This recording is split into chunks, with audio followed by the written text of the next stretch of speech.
Hello दोस्तों, नमस्कार। आपके अपने यूट्यूब चैनल समय एकेडमी में आप सभी का स्वागत है। आज हम लोग पढ़ेंगे हिस्ट्री, ठीक है। और आपको बता दें कि उत्तर प्रदेश पीजीटी की जो वैकेंसी आई थी 2022 की, उसका एग्ज़ाम डेट जो है दोस्तों क्लियर हो गया है। यह एग्ज़ाम जो होना है 4-5 अप्रैल और 11-12 अप्रैल को होगा, जिसमें जहाँ तक जानकारी मिल पा रही है कि टीजीटी की जो परीक्षा होगी 4-5 अप्रैल को होगी, पीजीटी की परीक्षा जो है 11 और 12 अप्रैल को होगी, ठीक है। आप एकदम तैयारी में लग जाइए और आपको जितने भी सामाजिक विज्ञान विषय में जो प्रश्न अब तक परीक्षाओं में पूछे गए उन परीक्षाओं के प्रश्नों को आपको हम बताते हैं। और इसके साथ साथ ही जितने भी प्रैक्टिस सेट होंगे, तब सारे प्रैक्टिस सेट अब हम लोग इसी चैनल पर करेंगे, ठीक है। चलिए आज हम लोग हिस्ट्री के पोर्शन को देखते हैं, सामाजिक विज्ञान के। और यह जो हिस्ट्री का क्वेश्चन है, यह हिस्ट्री पीजीटी की परीक्षा में भी पूछे जा सकते हैं, ये ध्यान रखिएगा। इसके अलावा वनडे एग्ज़ाम जो होंगे उन परीक्षाओं में भी ये प्रश्न पूछे जाएंगे, जिन परीक्षाओं में इतिहास के प्रश्न पूछे जाने हैं, ठीक है। चलिए अगला प्रश्न देखते हैं। प्रश्न हम लोग स्टार्ट करते हैं। चलिए दोस्तों आगे देखते हैं कि मास्टर दा के नाम से विख्यात स्वतंत्रता सेनानी का मूल नाम क्या था, ठीक है। अब इसे देखते हैं तो इसका जो सही जवाब होगा ऑप्शन बी होगा, सुरसेन थे, ठीक है। सुरसेन के बारे में कुछ जानकारी हम लोग लेते हैं, ठीक है। बंगाल के नए क्रांतिकारी संगठनों में सुरसेन का नाम था और इनके द्वारा एक स्थापित संस्था थी जिसका नाम था इंडियन रिपब्लिक आर्मी, ठीक। यह जो सुरसेन थे असहयोग आंदोलन में सक्रिय रूप से भाग लिया था। ये आगे चलकर एक राष्ट्रीय स्कूल में शिक्षक बन गए, एक टीचर बन गए थे और इसी वजह से इन्हें मास्टर दा कहा जाता है, ठीक है। इसे इसी वजह से क्या कहा जाता है, मास्टर दा कहा जाता है, ठीक है। अगला प्रश्न देखते हैं। अगला प्रश्न स्क्रीन पर है, भारतीय राष्ट्रीय कांग्रेस की स्थापना हुई थी, कहाँ पे हुई थी? भारतीय राष्ट्रीय कांग्रेस की स्थापना हुई थी किस जगह पे? तो इसका जो सही जवाब है दोस्तों ऑप्शन 3 है, मुंबई में हुई थी। इसके बारे में भी कुछ जानकारी हम लोग लेंगे। इसमें अगर पूछा जाए कि भारतीय राष्ट्रीय कांग्रेस की स्थापना किस दिन हुई थी, तो ये है दोस्तों आपका 28 दिसंबर को। कब हुई थी? 28 दिसंबर। और किस जगह पर हुई थी? तो 28 दिसंबर 1885 में हुई थी। इसको थोड़ा सा जान ले पहले। 28 दिसंबर 1885 ईस्वी में भारतीय राष्ट्रीय कांग्रेस की स्थापना हुई। एक ग्वालियर टैंक स्थित एक गोकुल दास तेजपाल संस्कृत कॉलेज था, उससे जगह हुई थी। इसमें जो शामिल हुए थे उसमें ज़्यादा करके वकील और पत्रकार थे। और उस दिन कितने इसमें प्रतिनिधि शामिल हुए थे? तो इसमें 72 प्रतिनिधि शामिल हुए थे। कितने? 72 प्रतिनिधियों ने इसमें भाग लिया था। और इसकी अध्यक्षता जो किए थे या फिर उसमें अध्यक्ष जो थे उनका नाम था व्योमेश चंद्र बनर्जी, ठीक है। व्योमेश चंद्र बनर्जी, ठीक। और इसके संस्थापक थे, भारतीय राष्ट्रीय कांग्रेस के संस्थापक थे वो A.O. ह्यूम कहा जाता है, ठीक है। A.O. ह्यूम को भारतीय राष्ट्रीय कांग्रेस का संस्थापक कहा जाता है। चलिए आगे देखते हैं। थोड़ा सा लिखने में दिक्कत हो रही है, फिर भी आप लोग समझिएगा, चीज़ें हम बोल दे रहे हैं मौखिक, ठीक। अगला प्रश्न देखते हैं। भारतीय राष्ट्रीय कांग्रेस की स्थापना के समय भारत के तत्कालीन वायसराय कौन थे, ठीक है। भारतीय राष्ट्रीय कांग्रेस की स्थापना के समय भारत के तत्कालीन वायसराय कौन थे, ठीक है। तो इसका जो सही जवाब होगा दोस्तों लॉर्ड डफरिन था, ठीक है। कौन था? Lord Dufferin.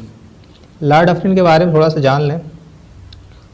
आप पता चली गया है कि भारतीय राष्ट्रीय कांग्रेस की स्थापना 28 दिसंबर 1885 को हुई थी, ठीक है। और किसके उस समय कौन वहाँ का वायसराय था? तो लॉर्ड डफरिन था, ठीक है। ऐसा माना जाता है कि कांग्रेस की स्थापना का विचार जो है लॉर्ड डफरिन के दिमाग की उपज थी। लोगों का मानना था कि जो भारतीय राष्ट्रीय कांग्रेस की जो स्थापना हुई यह लॉर्ड डफरिन के दिमाग की उपज है, ठीक है। चलिए आगे देखते हैं अगला प्रश्न। अगला प्रश्न है दोस्तों स्क्रीन पर, भारत में सुप्रीम कोर्ट की स्थापना हुई थी कब, ठीक है। भारत में सुप्रीम कोर्ट की स्थापना कब हुई थी? तो भारत में सुप्रीम कोर्ट की स्थापना दोस्तों 1774 ईस्वी में हुई थी। इसके बारे में थोड़ा सा जानें ये कैसे हुई। तो 1773 ईस्वी के एक रेगुलेटिंग एक्ट के तहत 1774 को कलकत्ता में सुप्रीम कोर्ट की स्थापना हुई। कहाँ पे हुई थी? कोलकाता, ठीक है। कहाँ पे हुई थी? कोलकाता में, ठीक। और इसमें एक मुख्य न्यायाधीश और 3 अन्य न्यायाधीश की नियुक्ति की गई थी। जो मुख्य न्यायाधीश थे उनका नाम था सर एलिजा, उनका नाम क्या था? सर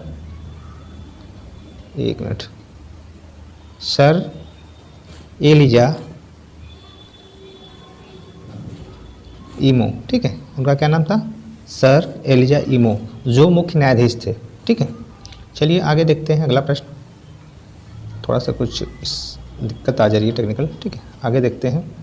भारत में यूरोपीय व्यापारियों के आगमन का सही क्रम क्या है?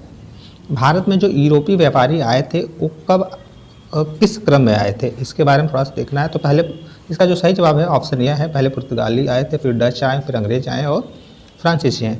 तो इसमें अगर देखा जाए कि अंग्रेज कब आए थे, तो पहले तो शुरू से देखते हैं। पुर्तगाली कब आए? तो 1498 में आए थे, ठीक है। और डच कब आए? 1605 में। अंग्रेज कब आए थे? 1613 में। और फ्रांसीसी कब आए थे? तो 1664 में, ठीक है। इसका यही सही क्रम है। चलिए अगला प्रश्न देखते हैं। यंग इंडिया पुस्तक के लेखक कौन थे? दोस्तों इसमें देख लेते हैं, यंग इंडिया पुस्तक के लेखक लाला लाजपत राय थे, ठीक है। आगे देखते हैं अगला प्रश्न। अगला प्रश्न देखते हैं, स्क्रीन पर है। गदर पार्टी के संस्थापक कौन थे? ठीक है, तो इसमें लाला हरदयाल का नाम आता है, ठीक है। कौन थे? लाला हरदयाल, ठीक, लाला हरदयाल थे। इनके बारे में थोड़ा सा हम लोग जानें कि गदर पार्टी कैसे बनी। तो लाला हरदयाल तथा सोहन सिंह भाकना के प्रयासों से अमेरिका में सैन फ्रांसिस में नवंबर 1913 में गदर पार्टी की स्थापना हुई थी। किनके प्रयासों से? लाला हरदयाल और सोहन सिंह भाकना के, ठीक है। और इसका उद्देश्य जो था ब्रिटिश शासन का, इसका जो उद्देश्य था गदर पार्टी का, ब्रिटिश शासन को जड़ से उखाड़ फेंकना था। अपने उद्देश्यों के प्रचार प्रसार के लिए गदर पार्टी ने गदर नामक पत्रिका का भी प्रकाशन किया था। किस नामक का? गदर नामक पत्रिका का भी प्रकाशन किया था, ठीक है। चलिए आगे अगला क्वेश्चन देखते हैं। अगला क्वेश्चन स्क्रीन पर है कि मुस्लिम लीग की स्थापना कब हुई थी, ठीक है। तो मुस्लिम लीग की स्थापना दोस्तों 1906 में हुई थी। इसके बारे में थोड़ा सा हम लोग जान लें कि मुस्लिम लीग की जो स्थापना है 30 दिसंबर 1906 को कहाँ पे हुई थी? ढाका में हुई थी। कहाँ पे? ढाका में, ठीक है। चलिए अगला प्रश्न देखते हैं। अगला प्रश्न स्क्रीन पर है कि जलियांवाला बाग हत्याकांड की जांच के लिए समिति बनाई गई थी, उस समिति का क्या नाम है, ठीक है। तो इस प्रश्न को इसका जो सही जवाब होगा ऑप्शन 2 होगा, हंटर्स कमीशन बनाया गया था, ठीक। जलियांवाला बाग हत्याकांड की जांच के लिए हंटर कमीशन का गठन किया गया था, ठीक है। चलिए इसके बारे में थोड़ा सा जान लेते हैं कि यह कमीशन कैसे बना और क्या है, कब बना। तो ब्रिटिश सरकार ने विवश होकर जलियांवाला बाग हत्याकांड की जांच के लिए अक्टूबर 1919 में लॉर्ड हंटर की अध्यक्षता में एक आयोग की स्थापना की, जिसमें कितने सदस्य थे? 8 सदस्य थे। 8 सदस्य थे, ठीक है। और 8 सदस्य थे। उसके बाद इसमें और कुछ जानते हैं। और यह जो हंटर कमेटी बनी थी, हंटर आयोग बना था, हंटर कमीशन कह लीजिए बना था, यह क्या किया था? यह संपूर्ण प्रकरण को लीपापोती कर दिया था, ठीक है। लीपापोती करने का प्रयास किया था। और जो आरोपी थे जलियांवाले बाग में, उनको हल्का फुल्का क्या किया था? हल्का फुल्का दंड विधान दिया था, ठीक है। मतलब ये छोटी मोटी धाराओं में केस लगा दिए थे, जो चीज़ें सही हो जाती, ठीक है। चलिए आगे देखते हैं। अगला प्रश्न, भारत छोड़ो आंदोलन 1942 ईस्वी में किस महीने में आरंभ हुआ था? इसमें पूछा जा रहा है कि भारत छोड़ो आंदोलन 1942 ईस्वी के किस महीने में आरंभ हुआ था। वो महीना आपका दोस्तों अगस्त महीना है, ठीक है। ऑप्शन 3 इसका सही जवाब होगा। इसके बारे में थोड़ा सा हम लोग पढ़ लें, जान लें। 9 अगस्त को, कब? 9 अगस्त को 1942 को, 9 अगस्त 1942 को शुरू होने के बाद भारत छोड़ो आंदोलन को अगस्त क्रांति के भी नाम से जाना जाता है। अगस्त में स्टार्ट हुआ था इसलिए इसको क्या कहते हैं, अगस्त क्रांति। अगस्त क्रांति के नाम से भी जाना जाता है। यह ब्रिटिश शासन के प्रति भारतीय स्वतंत्रता आंदोलन की अंतिम महान लड़ाई थी जिसने ब्रिटिश शासन की नींव को हिलाकर रख दिया था। इसी आंदोलन में महात्मा गांधी ने अपना प्रसिद्ध नारा करो या मरो का दिया था। करो या मरो। गांधी जी ने इसी आंदोलन में करो या मरो का नारा दिया था। करो या मरो का नारा दिया था। ठीक है, चलिए अगला प्रश्न देखते हैं, स्क्रीन पर है। गांधी इरविन समझौता कब हुआ था? ठीक है दोस्तों, गांधी इरविन समझौता जो था 1931 ईस्वी में हुआ था। इसका जो सही जवाब होगा ऑप्शन नंबर 2 होगा। ठीक है, इसके बारे में थोड़ा सा जानते हैं। 31, ठीक है, इसमें जानते हैं 1931 में तेजपाल, ठीक है थोड़ी सी देखते हैं इसको। 1931 में तेज बहादुर सप्रू और जयकर के प्रयासों से गांधी जी एवं इरविन के मध्य 17 फरवरी से दिल्ली में वार्ता आरंभ हुई थी। कब हुई थी? 17 फरवरी। ठीक है, 17 फरवरी को दिल्ली में वार्ता आरंभ हुई थी और 5 मार्च, कब? 5 मार्च 1931 को यह समझौता पर हस्ताक्षर हुआ, जो आगे चलकर गांधी इरविन समझौते के नाम से जाना जाने लगा। इस पैक्ट को या फिर इस समझौते को दिल्ली पैक्ट भी कहा जाता है। क्या कहा जाता है? दिल्ली पैक्ट। ठीक है, पैक्ट कहा जाता है। और इसके फलस्वरूप ही कांग्रेस ने द्वितीय गोलमेज सम्मेलन में भाग लेना स्वीकार किया था। ठीक है, चलिए अगला प्रश्न देखते हैं, स्क्रीन पर है कि अगला प्रश्न स्क्रीन पर है, निम्नलिखित में से कौन अकबर के 9 रत्नों में शामिल नहीं था? तो अकबर के 9 रत्नों में जो शामिल नहीं था वो बैजू बावरा नहीं था। जो शामिल थे उनका नाम है बिरबल, रहीम, हाँ ठीक है, और तोडरमल, तानसेन, अबुल फजल, ठीक है, राजा बिरबल, मुल्ला दो प्याजा, शेख फैजी, हाँ ये सारे उसमें शामिल थे। चलिए आगे देखते हैं अगला प्रश्न। शिवाजी की राजधानी कहाँ थी? तो शिवाजी की राजधानी जो थी, इसका ऑप्शन जो है 3 सही है, जो कि रायगढ़ में थी। ठीक है, इसके बारे में थोड़ा सा जानते हैं कि शिवाजी की जो राजधानी रायगढ़ थी, जब शिवाजी वहाँ का राजा बने और राज्याभिषेक कब बने थे? 1674 ईस्वी में राज्याभिषेक संपन्न हुआ। ठीक है, इनका कब हुआ था? 1674 में। इन्होंने जब राज्याभिषेक के लिए कहाँ के पंडितों को बुलाया था? तो काशी के विद्वान पंडित थे, इनका नाम था विश्वेश्वर भट्ट। ठीक है, कहीं कहीं उनको गागा भट्ट के नाम से भी जाना जाता है। उनके द्वारा इनका राज्याभिषेक संपन्न हुआ था। ठीक है, अगला प्रश्न देखते हैं। शिवाजी के मंत्रिमंडल में अष्ट प्रधान की एक विशेषता क्या थी? इसके बारे में थोड़ा सा जानते हैं। जो शिवाजी के मंत्रिमंडल में अष्ट प्रधान की क्या विशेषता थी? तो इनके 7 मंत्री क्या हुआ करते थे? ब्राह्मण। ठीक है, 7 मंत्री ब्राह्मण थे और 1 मंत्री क्या था इनका? जो सेना में थे वो क्षत्रिय थे। ठीक है, चलिए अगला प्रश्न देखते हैं। आगे का प्रश्न जो है, अगला प्रश्न स्क्रीन पर है कि 1 मिनट थोड़ा सा।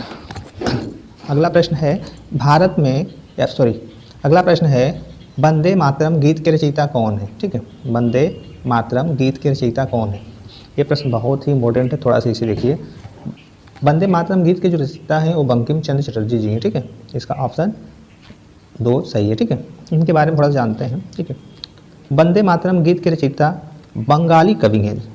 ठीक है, बंकिम चंद्र चटर्जी कैसे कवि हैं? बंगाल के कवि हैं, बंगाली कवि हैं। इनके प्रसिद्ध ग्रंथ आनंद मठ से लिया गया। किससे लिया गया है? आनंद मठ से लिया गया है। ठीक, और इस गीत का वर्णन आनंद मठ में है तो आप जाने गए। और 1896 ईस्वी के कांग्रेस के अधिवेशन में इस गीत को क्या किया गया था? स्वीकारा गया था। 1896 ईस्वी के कांग्रेस के अधिवेशन में इस गीत को स्वीकार किया गया था। और 1905 में, कब? 1905 में बंगाल विभाजन के विरुद्ध यह गीत राष्ट्रीय एकता का प्रतीक बना और उस समय इसको गाया गया था। ठीक है, चलिए देखते हैं अगला प्रश्न। नील विद्रोह आरंभ हुआ था। नील विद्रोह कब आरंभ हुआ था? इसके बारे में थोड़ा सा जानते हैं। ठीक दोस्तों, 1 मिनट, स्क्रीन गड़बड़ हो रही है। नील विद्रोह आरंभ हुआ? तो नील विद्रोह जो आरंभ हुआ था यह आपका हुआ था 1859 ईस्वी में, ठीक है। यह आंदोलन कहाँ स्टार्ट हुआ था? यह आंदोलन बंगाल में हुआ था। कहाँ पे? बंगाल में हुआ था। बंगाल में एक नदिया जिला है, उसी के गोविंदपुर गांव में यह आंदोलन हुआ था, जिसका नेतृत्व जो है दिगंबर एवं विष्णु विश्वास ने किया था। और यह आंदोलन नील उत्पादकों के शोषण के खिलाफ किसानों की प्रत्यक्ष लड़ाई थी, ठीक है। चलिए अगला प्रश्न देखते हैं। अगला प्रश्न आपका है स्क्रीन पर, इंडियन एसोसिएशन के संस्थापक कौन थे? इंडियन एसोसिएशन के संस्थापक कौन थे? तो इसका सही जवाब दोस्तों हो जाएगा ऑप्शन 3, सुरेंद्र नाथ बनर्जी, ठीक है। कौन थे? सुरेंद्र नाथ बनर्जी। इसके बारे में थोड़ा सा जानें। इंडियन एसोसिएशन की स्थापना जो है 26 जुलाई, कब? 26 जुलाई 1876 में कोलकाता के अल्बर्ट हॉल में सुरेंद्र नाथ बनर्जी एवं आनंद मोहन बोस ने इंडियन एसोसिएशन नामक राजनीतिक संगठन का गठन किया था, ठीक है। कब किए थे? 26 जुलाई 1876 में कोलकाता में। इसका उद्देश्य था देश में जनमत के लिए शक्तिशाली संस्थान का संगठन करना था, जिसमें जमींदारों के बजाय मध्यम वर्गों को प्रधानता दी जाए। इस संगठन से प्रसिद्ध सिविल सर्विसेज आंदोलन चलाया गया था। कालांतर में यह संस्थान भारतीय राष्ट्रीय कांग्रेस में विलय हो गया। इसका इंडियन एसोसिएशन संस्था का विलय वर्तमान में किस में हो गया था? भारतीय राष्ट्रीय कांग्रेस में हो गया, ठीक है। आगे देखते हैं अगला क्वेश्चन, स्क्रीन पर है। अगला क्वेश्चन आपका है, आगरा शहर का निर्माण किसने कराया था? तो आगरा शहर का जो निर्माण है दोस्तों, यह सिकंदर लोदी ने कराया, ठीक है। कौन कराया? सिकंदर लोदी ने कराया। कब कराया था? 1504 ईस्वी में, ठीक है। इसके अलावा भी ये बादलगढ़ का किला भी बनवाया है। कहाँ का? बादलगढ़ का किला, सिकंदर लोदी ने बादलगढ़ का किला बनवाया है, ठीक है। और यह और इसके बाद यह 1506 में अपनी राजधानी आगरा बनाई, ठीक। अपनी राजधानी कहाँ बनाई? आगरा में, ठीक है। आगरा अपनी राजधानी बनाई कब? 1506 में। अगला प्रश्न देखते हैं, स्क्रीन पर है,